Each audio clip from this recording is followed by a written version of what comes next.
ঢাকা ময়মনসিংহ মহাসড়কের ভালুকা বাসস্ট্যান্ডে নেই যাত্রী ছাউনি, নেই পাবলিক টয়লেট। অভিযোগ রয়েছে বাড়তি ভাড়া আদায়েরও। বিস্তারিত জানাচ্ছেন প্রতিনিধি আসাদুজ্জামান সুমন।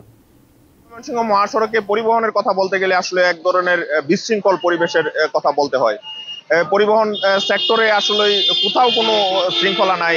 বিশেষ করে যাত্রীদের যে দুর্ভোগ সেটি কিন্তু রয়ে গেছে এবং যাত্রীদেরকে পরিবহন সেক্টরের সাথে যারা রয়েছে হেল্পাররা তারা কিন্তু নানান রকম হয়রানি করেন।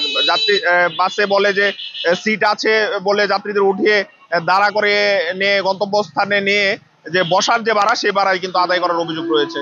আরেকটি বিষয় ঢাকা ময়মনসিংহ মহাসড়কে রয়েছে, সেটি হচ্ছে যে যত্রতত্র ইউ টার্ন, যার ফলে কিন্তু প্রায় দুর্ঘটনা ঘটছে এবং দুর্ঘটনার খবর আমরা দেখি।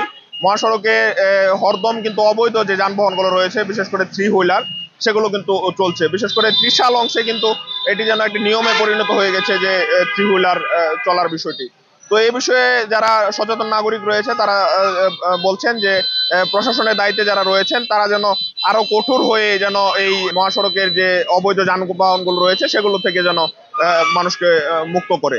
এই ছিল ঢাকা ময়মনসিংহ মহাসড়ক থেকে আমার কাছে পরিবহন বিশৃঙ্খলার বিষয়ে সর্বশেষ।